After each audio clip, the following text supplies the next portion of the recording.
Donc on est très content donc Luc va présenter Nancy Fraser. Et je crois qu'on est très content pour la reprise des activités de la Société Louise Michel d'accueillir un auteur qui est une femme et qui a travaillé sur la question du féminisme. Donc Luc va vous présenter. Et on a, dans le programme qu'on a commencé à élaborer cette année, il y aura une majorité de femmes.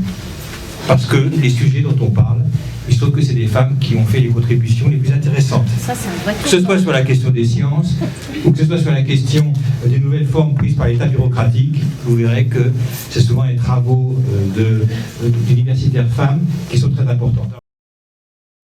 Je suis très heureux d'accueillir au lieu-dit et à Louise Michel Nancy Fraser, que j'ai connue à la New School à Manhattan, qui là se rapproche des lieux parisiens où se forme une nouvelle radicalité, j'espère. Et donc je vais en dire deux mots très rapidement. Nancy Fraser est certainement une des philosophes politiques contemporaines qui ont le plus contribué au renouvellement des thématiques de la gauche radicale. Et cela en tirant parti notamment des voies ouvertes par les débats qui ont eu lieu, d'une part au sein des mouvements féministes, on va en parler, et d'autre part sur les questions centrales de la justice sociale dans des cadres sociaux globalisés où les États ont perdu une grande part de ce qui était censé constituer le fondement de leur fonctionnement. Je reprends. C'est donc particulièrement sur la question de la justice que j'ai eu l'occasion, un sujet sur lequel j'avais un peu travaillé, le sens de la justice, en sociologue, non pas en philosophe abordant les thèmes depuis le plan de la normativité.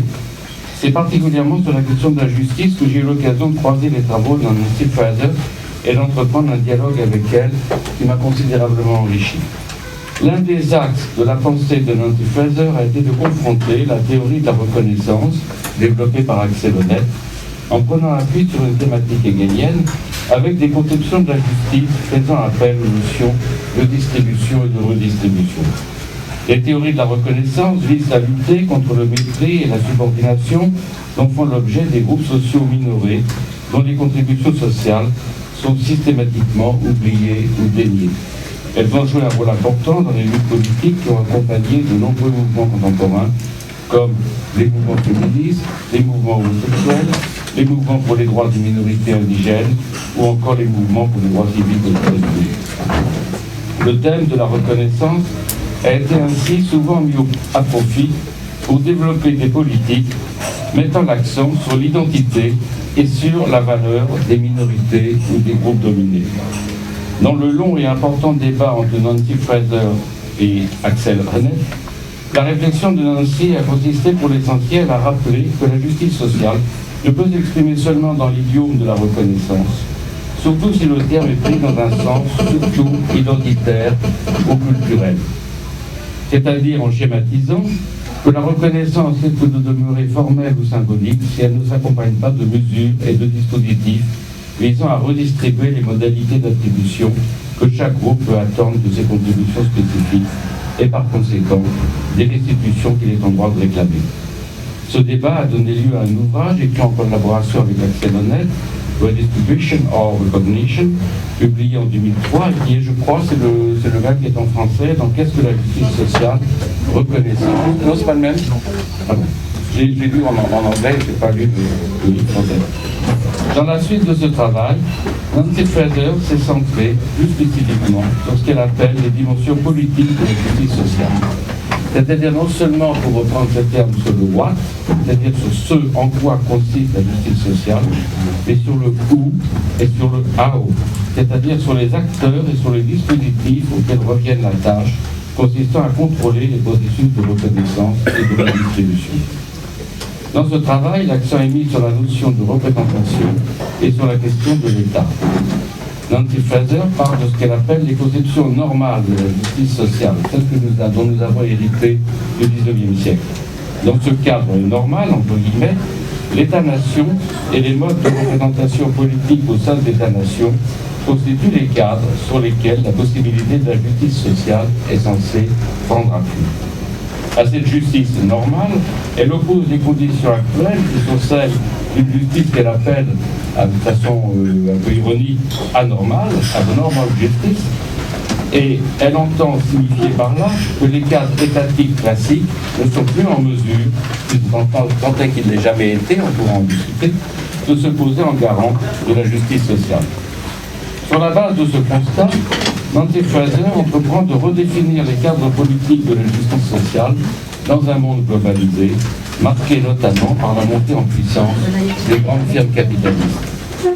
Après le déclin de l'État-nation, et en même temps, face à la crise du capitalisme mondialisé, quels dispositifs et quelles instances peuvent se mettre en place en tant que garant de la justice sociale? Ce travail est par là, à mon sens, je ne sais pas si Nancy Fraser sera d'accord, une contribution importante à l'élaboration, aujourd'hui urgente, particulièrement nécessaire, d'une réflexion anarchiste visant à mettre en place une démocratie radicale dans laquelle les acteurs sociaux reprennent entre leurs mains leur destin, longtemps confié, de façon d'ailleurs assez imprudente, aux organes de l'État. Dans le travail de Nancy Fraser, la question de la démocratie radicale, c'est-à-dire celle de l'autonomie et celle de l'émancipation, joue ainsi un rôle central. L'autonomie doit-elle être conçue sous la forme de territoires séparés et autarciques, ou peut-elle se développer par le truchement de dispositifs communicationnels et autogestionnaires assurant la participation au débat collectif? Mais alors, comment s'assurer que ce sont bien tous ensemble, comme on l'a chanté assez souvent en France, qui participent à cette élaboration collective, et comment entraver son appropriation par des minorités, par des groupes dominants, par des nomenclaturas, voire par des mafias? Comment concilier le développement des multiculturalismes essentialistes, et celui de l'égalité sociale? Quel genre d'instances les êtres humains en société peuvent-ils mettre en place pour assurer à la fois le développement de l'égalité et le respect des différences auxquelles ils tiennent? Il s'agit donc pour Nancy Fraser d'ouvrir à nouveau des points centraux de la pensée des Lumières et, à mon sens, particulièrement de la pensée rousseauiste, après l'échec des voies auxquelles elles ont conduit, c'est-à-dire après le triple échec, d'une part, consistant d'une part dans l'inégalité entre les genres, d'autre part du massif échec du capitalisme à assurer le bien-être, enfin de l'échec des formes politiques centrées sur la figure de l'État-nation, dont nous ne voyons peut-être actuellement que le commencement.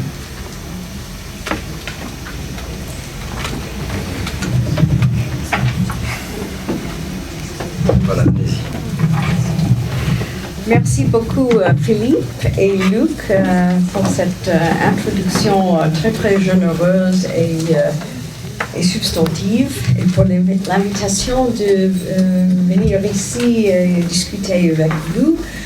Je me sens aux États-Unis un peu enfermée dans les milieux universitaires, et c'est pour ça que c'est un grand plaisir d'être dans un milieu comme ça, où peut-être on a plus de possibilités de parler de ce qui est vraiment important. On m'a demandé ce soir de vous parler sur les fissures, les éclats dans le mouvement féministe de notre jour, et surtout de la question du foulard, de la foulard. Je suis un peu hésitante parce que je ne connais vraiment le terrain français si bien pour y intervenir. Mais quand même, je prends l'occasion de vous présenter quelques pensées que j'ai développées pendant plusieurs années sur le concept du genre, sur la trajectoire du féminisme de deuxième vague et sur la question de la justice sociale. Bon, je remarque pour commencer que la théorie féministe à suivre toujours, comme toute théorie, l'esprit du temps. Dans les années 70, lorsque la deuxième vague du féminisme a apparu, issue bien sûr de la nouvelle gauche, les théories du genre les plus fécondes reflétaient l'influence encore vivace du marxisme. Ces théories situaient les rapports entre les sexes sur le terrain de l'économie politique, tout en cherchant à y inclure des sujets normalement occultés, par exemple le travail domestique, la reproduction et la sexualité. Très vite, cependant, les limites d'une théorie centrée sur l'économie se firent jour. Et de nouveaux courants féministes, influencés par la psychanalyse, apparurent. Dans le monde anglophone, les théoriciens de les relations object relations theory, c'est-à-dire commencèrent à conceptualiser le genre comme une identité. Pendant ce temps, sur le continent, les lacaniennes rejetaient l'expression rapport socio-sexe, trop sociologique selon eux, et lui préféraient différences sexuelles, concept qui s'articulait sur les notions de subjectivité et d'ordre symbolique. Aucun de ces deux courants, c'est-à-dire l'American Object Relations Theory et les lacaniennes français, aucun de ces deux courants n'avait pour but, consciemment, au départ, de supplanter le marxisme en tant que tel. Il se voyait plutôt comme source d'enrichissement et d'approfondissement de l'analyse matérialiste qui tombait trop souvent dans un économisme grossier. Pourtant, dans les années 90, la nouvelle gauche n'existait plus que dans les mémoires et beaucoup pensaient que le marxisme n'apportait rien plus. Dans ce contexte-là, les courants de pensée qui avaient commencé par en postuler la pertinence prirent une autre direction. Rejoignant les intellectuels qui quittent en masse le marxisme, la plupart des théoriciennes féministes s'engagèrent dans ce qu'on a appelé le tournant culturel. À l'exception de quelques irréductibles, peut-être y compris moi, même celles qui rejetaient la psychanalyse finirent par accepter le genre comme identité ou construction culturelle ou symbolique. D'où le fait que la théorie du genre se situe essentiellement à cette époque dans le champ des études culturelles. Et le relâchement, si ce n'est pas la perte totale, de ces liens historiques avec la théorie sociale et l'économie politique. Comme toujours, les vicissitudes de la théorie suivent celles de la politique. Le glissement, ces trentenaires, peut-être trentenaires années, d'analyse du genre quasi-marxiste, centré sur le problème du travail, à des conceptions basées sur la culture et l'identité, correspondent à une évolution parallèle de la politique féministe. Si la génération de 68 espérait, entre autres, restructurer l'économie politique de manière à abolir la division sexuelle du travail, les féministes qui suivent se donnèrent des objectifs différents. moins matérielle. Certains, par exemple, cherchaient à obtenir la reconnaissance de la différence sexuelle, tandis que d'autres préféraient déconstruire les catégories opposées du masculin et du féminin. Il en résulta un glissement du centre de gravité de la politique féministe. Jadis centrée sur le travail et la violence, les luttes de sexe se sont de plus en plus intéressées aux questions d'identité et de représentation symbolique, ce qui a entraîné une subordination des luttes sociales aux luttes culturelles de la politique, ou comme je l'ai nommé ces deux courants, subordination de la politique de redistribution à la politique de la reconnaissance. À nouveau, cela n'était pas voulu au départ, peut-être. Les féministes qui s'intéressaient au culturel et à la déconstruction, à la déconstruction, pensaient plutôt que la politique féministe culturelle entrerait en synergie avec les luttes pour l'égalité sociale. Espoir dont le contexte général, une fois de plus, n'a pas permis la réalisation. Dans la société en réseau ou néolibéraliste, le tournant pris par les féministes vers la lutte pour la reconnaissance ne cadrait que trop bien avec le néolibéralisme hégémonique, désireux avant tout de supprimer toute mémoire socialiste et d'égalité. Bien sûr, le féminisme n'a pas été le seul, loin de là, à suivre cette trajectoire.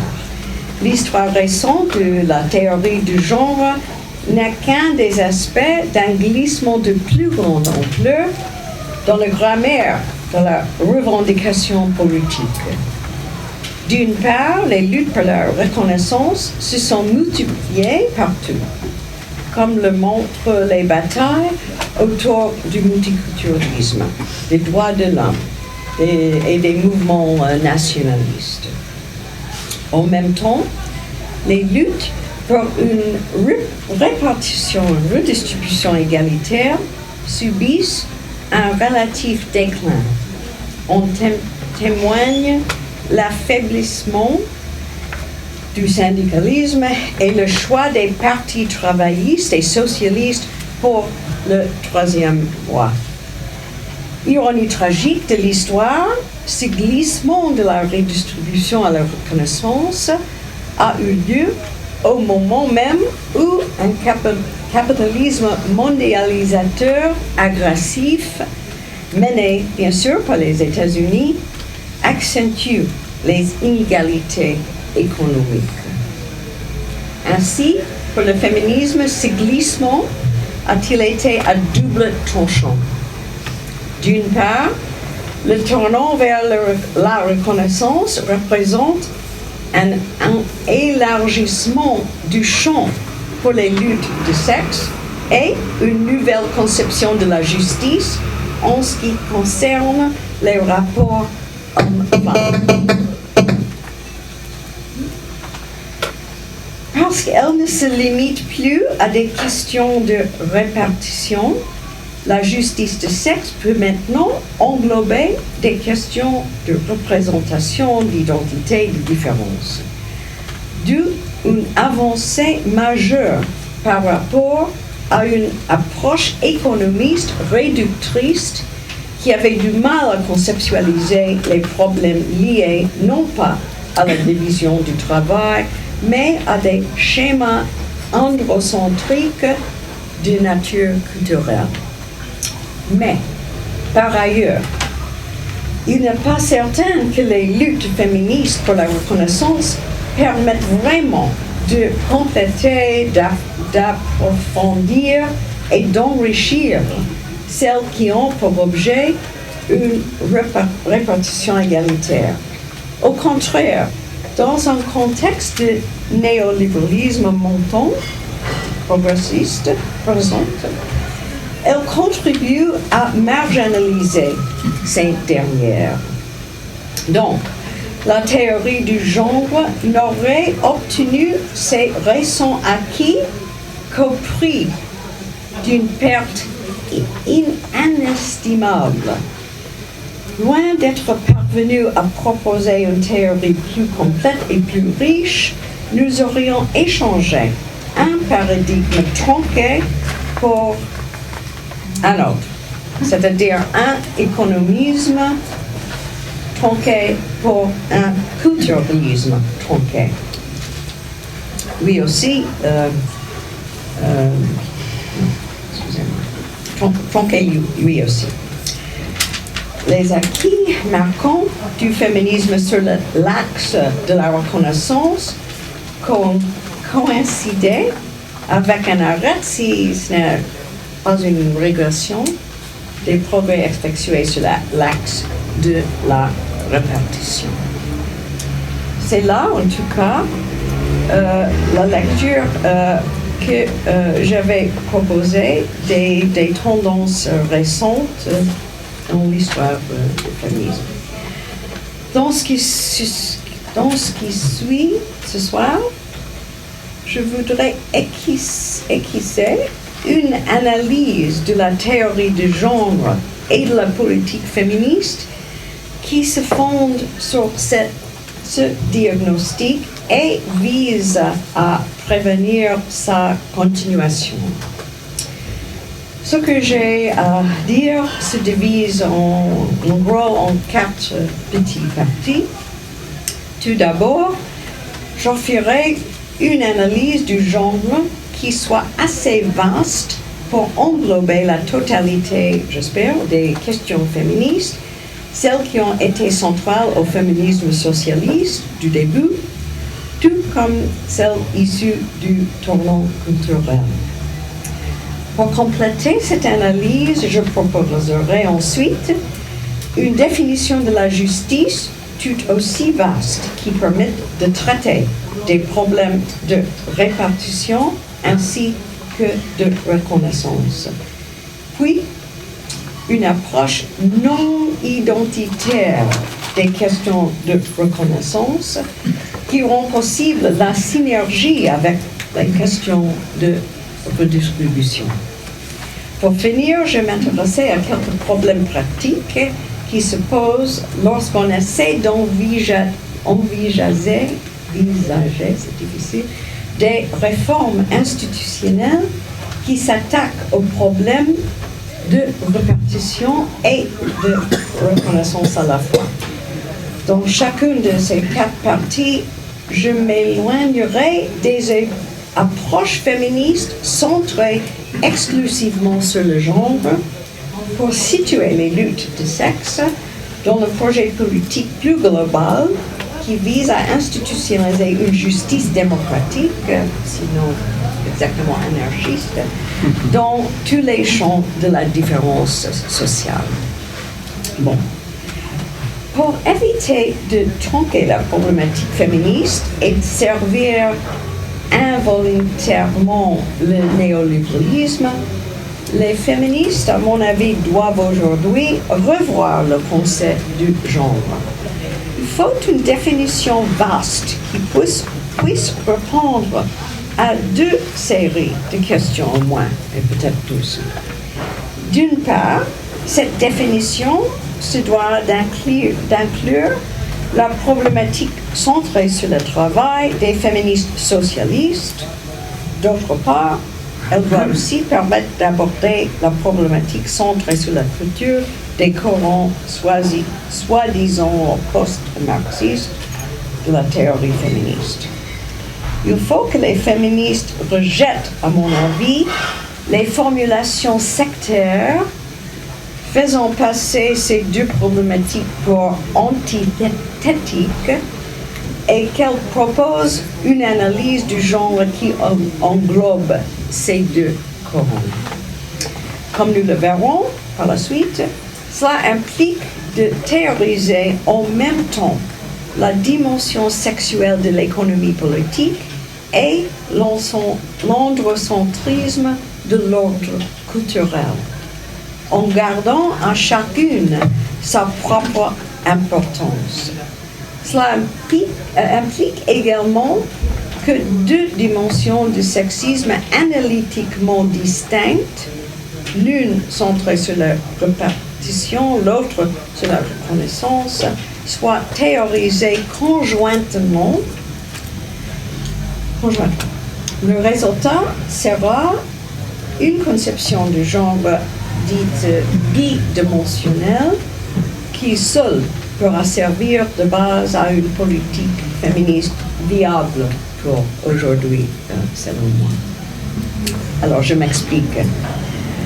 L'approche que je propose est, on peut dire, bifocale, c'est-à-dire elle exige que l'on considère le genre de deux perspectives différentes à la fois. L'une révèle les affinités du genre avec le concept de classe. L'autre, ses affinités avec le concept de statut. Un peu comme Weber, classe et statut. Chacune met en avant un aspect important de la subordination des femmes, mais aucune prise individuellement ne suffit. Ce n'est que lorsque les deux perspectives sont réunies que le concept prend tout son sens, le concept de genre. Le genre apparaît alors comme une catégorie qui comprend deux dimensions d'organisation sociale. La dimension de ce que j'appelle la redistribution et celle de la reconnaissance, ou de classe et statut. Du point de vue de la répartition, le genre, comme la classe, est une source de différenciation ancrée dans la structure économique de la société. Principe organisateur de base de la division du travail, il sous-tend la division fondamentale entre travail dit productif, rémunéré, et travail dit reproductif et domestique non rémunéré. Donc, il assigne bien sûr aux femmes la responsabilité première, c'est-à-dire pour le reproductif.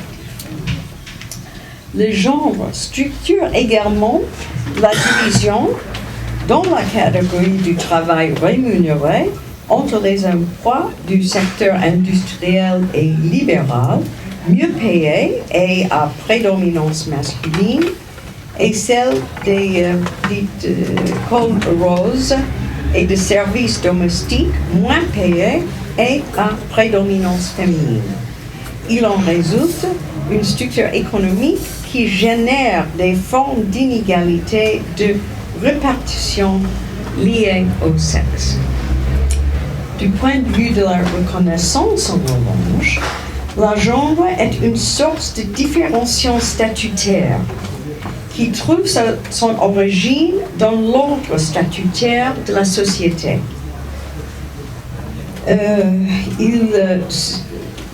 Cet ordre sous-tend de nombreux modèles culturels d'interprétation et d'évaluation qui sont au corps même de l'ordre statutaire dans sa totalité.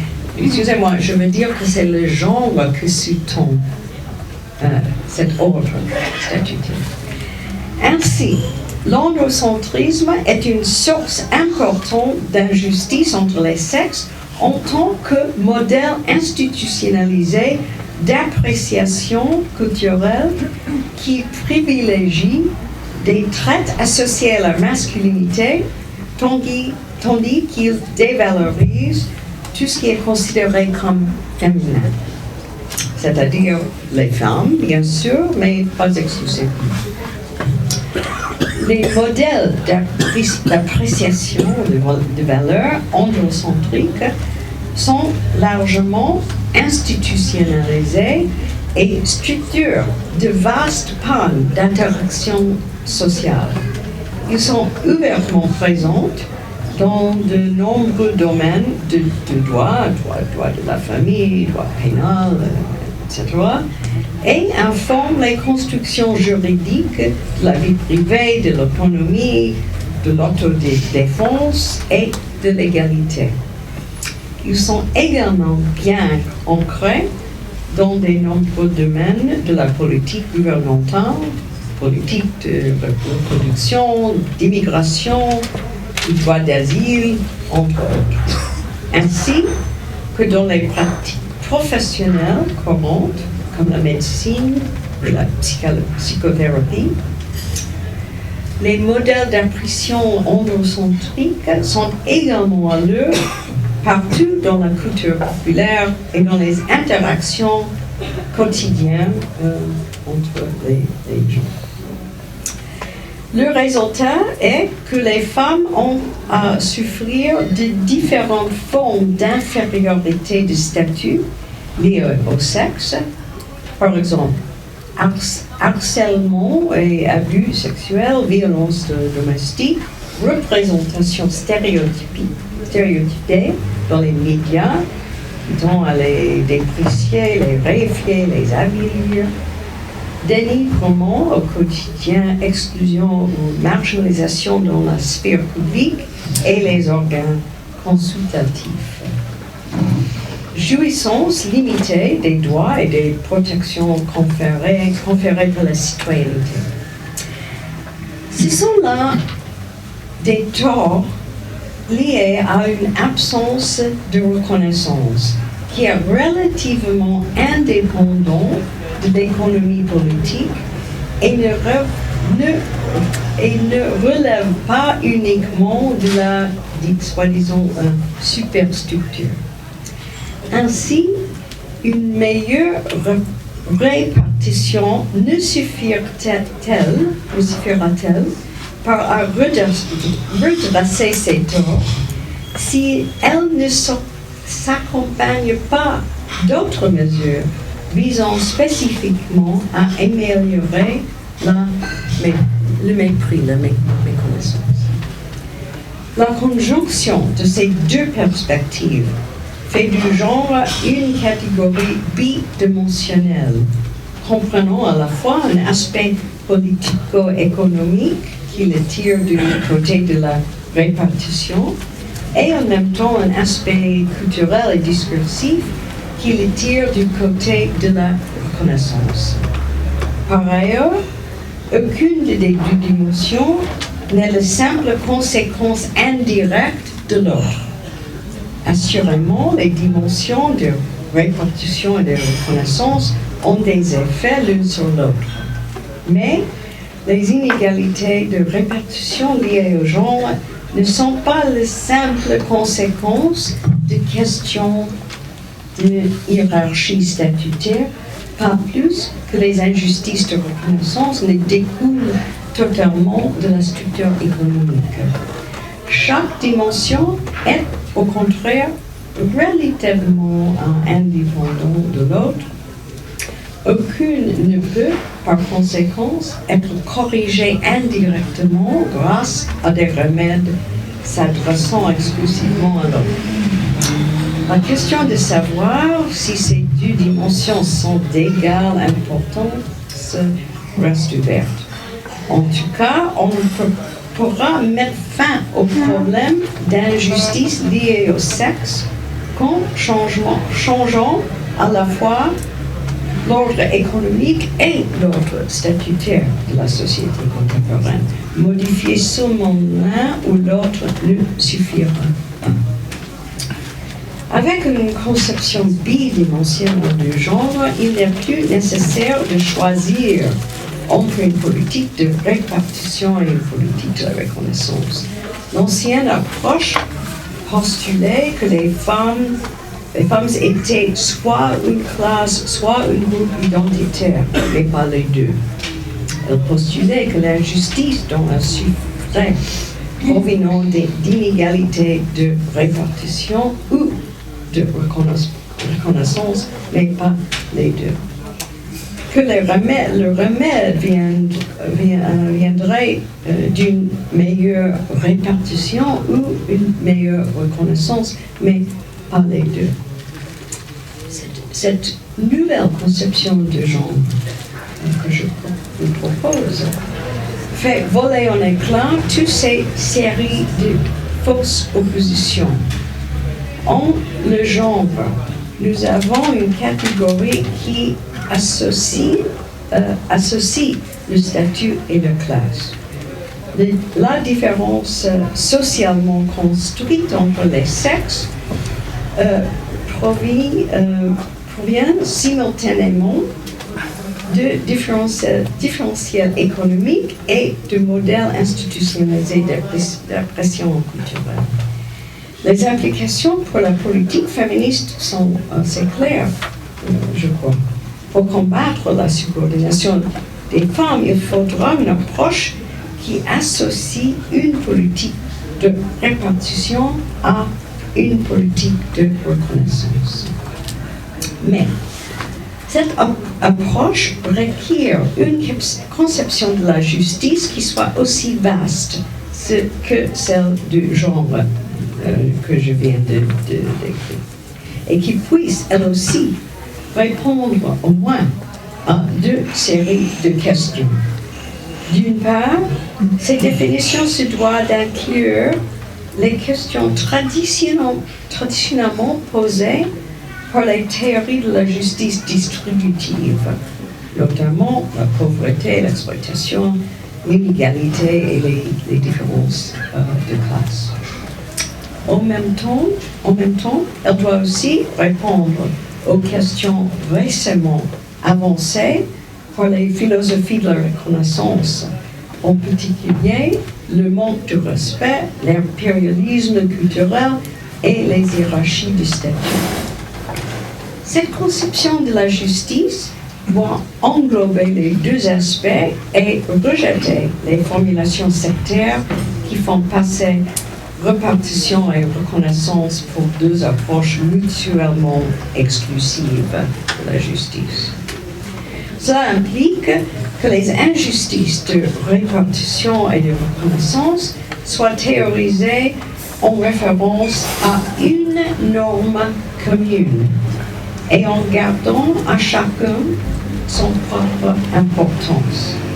À nouveau, le résultat sera, je dirais, une conception bidimensionnelle de la justice qui seule permettra d'appréhender la justice sexiste dans toute son ampleur. Au centre de cette conception de la justice se trouve le principe de parité de participation. Ce principe requiert des agencements sociaux qui permettent à tous les membres de la société d'interagir en tant que pairs. Pour que cette parité participative, qui n'est pas du tout la même chose que la parité dans le sens de la politique française, on peut après discuter si on s'intéresse. Pour que cette parité participative soit possible, deux conditions au moins doivent être remplies. D'abord, la répartition des ressources matérielles doit permettre aux participants de s'exprimer en toute indépendance. Cette condition dite objective ou matérielle, si vous préférez, est incompatible avec toute forme ou degré de dépendance et d'inégalité économique qui entravent la parité de la participation. Ainsi sont incompatibles les agencements sociaux qui institutionnalisent le besoin, l'exploitation et les disparités criantes de richesse, de revenus et de temps de loisirs. Alors, ainsi sont incompatibles tous ces arrangements qui privent certains des possibilités et des occasions d'interagir avec les autres en tant que pairs. Alors ça, c'est la première condition. La deuxième condition nécessaire à la parité participative est, quant à elle, de nature dite intersubjective et requiert des modèles institutionnalisés d'impression culturelle qui expriment un respect égal, comparable à tous les participants et un accès égal à l'estime sociale. Cette condition est incompatible avec les modèles institutionnalisés d'appréciation culturelle qui dénigrent systématiquement certaines catégories des gens et les caractéristiques qui leur sont associées. Sont incompatibles, par conséquent, les modèles institutionnalisés d'appréciation culturelle qui nient à certains le statut de partenaire à part entière dans l'interaction, soit en leur attribuant une différence exagérée, soit en refusant de reconnaître leur spécificité. Question ouverte, différence. Ce qui est la chose la plus opposée, c'est les conséquences pour la possibilité d'interagir en tant que pair. Les différences elles-mêmes, c'est une question subordonnée à cette question de parité. Ces conditions sont toutes deux nécessaires à la parité participative. Seule aucune ne suffit. La première met l'accent sur les questions traditionnellement posées par la théorie de la justice distributive, notamment celle liée à la structure économique de la société et aux différences de classe définies en termes économiques. Le deuxième, sur les questions auxquelles la philosophie de la Renaissance s'est récemment intéressée, notamment celles relatives aux statuts sociaux et aux hiérarchies de statuts définies en termes discursifs ou symboliques culturels. Aucun de ces deux aspects n'est, encore une fois, le simple épiphénomène de l'autre, mais conserve au contraire une relative indépendance. Aussi ne peuvent-ils être corrigés indirectement grâce à des réformes qui s'adressent spécifiquement à l'autre. Il en résulte une conception bidimensionnelle de la justice qui englobe à la fois répartition et reconnaissance en gardant à toutes deux leur propre importance. Alors, cette approche, évidemment, je crois, c'est clair, convient tout à fait à la conception du genre proposée plus haut. Poser la répartition et la reconnaissance comme des deux dimensions analytiquement distinctes de la justice permet d'élargir la conception habituelle de la justice et d'englober à la fois les aspects de classe et des statuts présents dans la hiératisation des sexes. Ok. C'est dur que hierarchie en anglais. J'ai jamais réussi à prononcer. Oui, c'est très difficile les deux. Ok. Ainsi, le nom de parité participative sert-elle à identifier et à condamner l'injustice entre les sexes de deux manières différentes. Mais ce critère est également valable, c'est un point important, pour d'autres axes de différenciation sociale, notamment la classe, la race, la sexualité, l'ethnicité, la nationalité et la religion, on dit d'autres.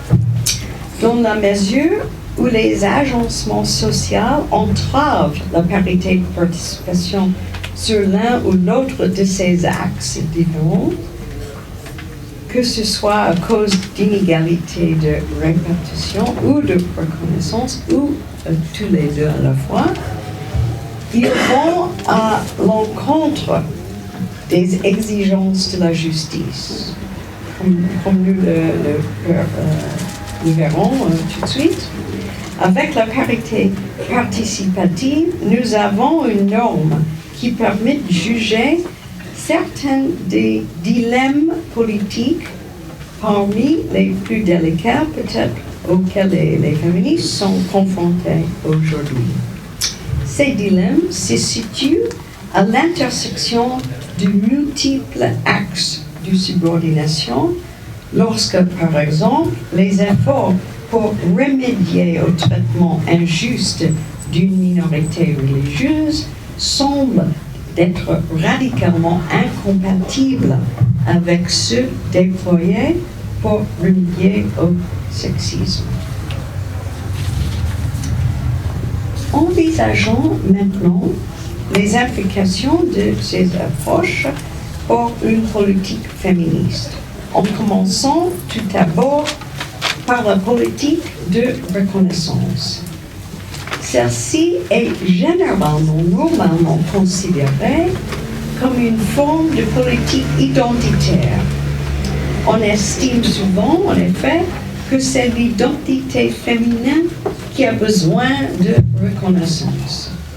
Les injustices de reconnaissance, ou peut-être il faut mieux dire de méreconnaissance, un mépris, consistent en une dépréciation de cette identité par la culture patriarcale.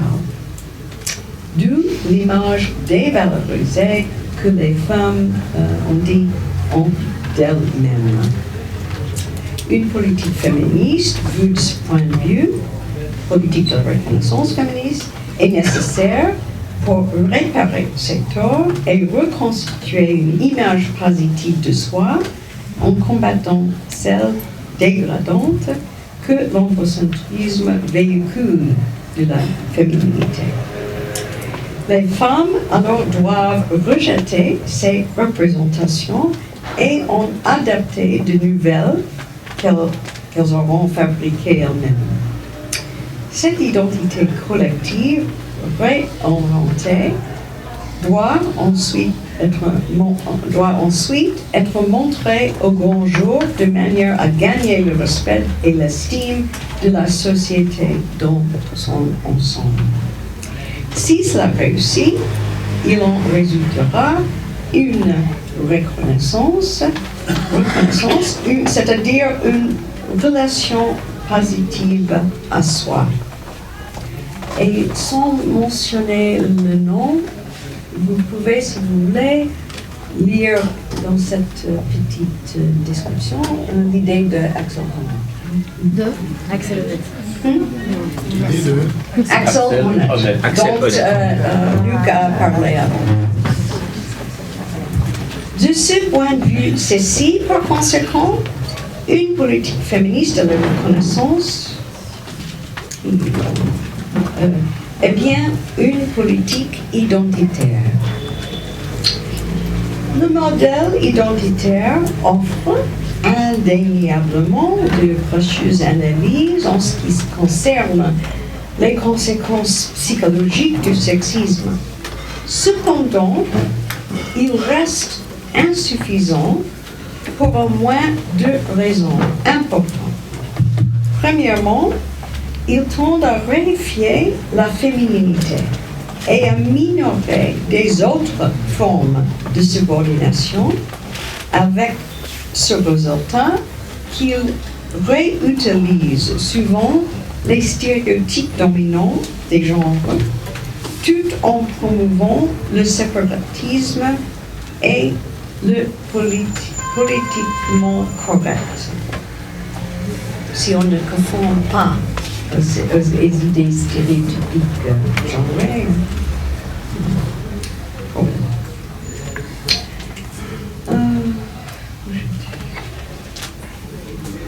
Par Par ailleurs, le modèle identitaire traite les injustices de reconnaissance sexiste comme si elles étaient des problèmes culturels autonomes, masquant ainsi les liens entre ces injustices et les inégalités de répartition sexiste, et rendent difficile alors la lutte contre les deux aspects du sexisme à la fois. C'est pour ces raisons que les féministes, à mon avis, ont besoin d'une approche différente. Les concepts de genre et de justice que je viens de proposer mènent à une autre politique féministe de la reconnaissance qui envisage ces questions sous l'angle, que j'ai déjà mentionné, du statut social. Ce qui doit être reconnu, ce n'est pas l'identité féminine, mais le statut des femmes en tant que partenaires à part entière dans l'interaction sociale. L'injustice de reconnaissance, par conséquent, ne renvoie pas à une dépréciation et une déformation de la féminité, mais plutôt à une subordination sociale qui interdit la participation dans la vie sociale sur un pied d'égalité. Pour corriger cette injustice, il faut bien une politique féministe de la reconnaissance, mais pas une politique identitaire. Il s'agit plutôt d'une politique visant à mettre fin à la subordination statutaire et garantissant aux femmes le statut de membre à part entière de la société capable de participer à la vie sociale sur un pied d'égalité avec les hommes. Alors, je m'explique.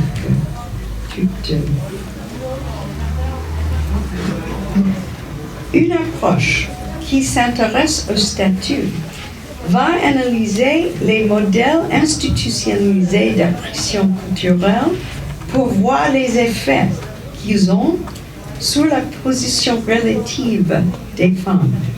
Si les modèles constituent les femmes en tant que pairs, à même de participer à la vie sociale sur un pied d'égalité avec les hommes, alors il y a reconnaissance réciproque et égalité du statut. En revanche, lorsque des modèles institutionnalisés d'appréciation culturelle constituent les femmes en une catégorie inférieure, marginalisée, radicalement autre ou tout simplement invisible, donc en partenaire inégal dans l'interaction sociale, alors il y a injustice de reconnaissance sexiste et subordination statutaire. Pour l'approche orientée vers les statuts, par conséquent, l'injustice de reconnaissance sexiste consiste en un rapport social de subordination que relaie des modèles institutionnalisés d'appréciation culturelle. Elle survit lorsque les institutions sociales réglementent les modes d'interaction en s'appuyant sur des normes androcentriques qui entravent la parité, comme par exemple lorsque le droit criminel ignore le viol entre époux, lorsque les programmes de protection sociale stigmatisent les mères célibataires, ou encore lorsque les politiques du droit d'asile ne voient dans les mutilations génitales que des pratiques culturelles semblables aux autres. Dans chaque cas, et il y a plusieurs d'autres bien sûr, l'interaction est déterminée par des normes androcentriques d'appréciation culturelle, et dans chaque cas, les femmes se voient refuser le statut de partenaire à part entière dans l'interaction sociale, la possibilité de participer sur un pied d'égalité avec les hommes. En conséquence, sous l'angle de statut, les inégalités de reconnaissance constituent une attente grave à la justice et demandent réparation, quel que soit le lieu où elle se manifeste et quelle que soit la forme qu'elle prenne. Ce qui signifie très précisément que les luttes pour la reconnaissance ne visent pas à valoriser la féminité, mais plutôt à mettre fin à la subordination. Qu'elle s'efforce d'établir les femmes comme partenaires à part entière dans la vie sociale. En d'autres termes, elle vise à désinstitutionnaliser les modèles androcentriques d'appréciation culturelle qui font obstacle à la parité et à les remplacer par des modèles qui l'encouragent. En général, par conséquent, le modèle proposé ici permet une politique de reconnaissance non identitaire. Ces politiques s'appliquent au sexe, bien sûr, mais aussi aux autres axes de subordination, encore comme la race, la sexualité, l'ethnicité, etc. Ainsi, les féministes peuvent-elles se prononcer sur des cas où les exigences de reconnaissance situées sur un des axes de subordination entrent en conflit avec d'autres exigences situées sur un autre de ces axes. Ce modèle, je crois, devient particulièrement utile pour les féministes lorsque une minorité revendique la reconnaissance de pratiques culturelles qui semblent aller à l'encontre de la justice entre les sexes. Le principe de la parité participative doit alors être pris au moins deux fois, en considération. D'abord, au niveau des rapports entre les groupes pour évaluer les effets des modèles institutionnalisés d'appréciation culturelle sur la position relative des minorités vis-à-vis de la majorité, puis au niveau interne au groupe pour évaluer les effets internes de ces pratiques dont la minorité revendique la reconnaissance. Pris en compte conjointement, ces deux niveaux doivent répondre à une double exigence. La minorité doit d'abord montrer que l'institutionnalisation des normes culturelles de la majorité leur interdit toute parité participative et ensuite que les pratiques qu'ils cherchent à faire reconnaître n'interdisent pas à leur tour la parité participative des autres, ainsi que celle de certains de leurs propres membres. Prenons par exemple, enfin, cette controverse que vous connaissez beaucoup mieux de moi sur le foulard. Il s'agit ici, il me semble, de savoir si l'interdiction faite aux jeunes filles musulmanes de porter un foulard dans les écoles publiques revient à traiter de manière injuste une minorité religieuse.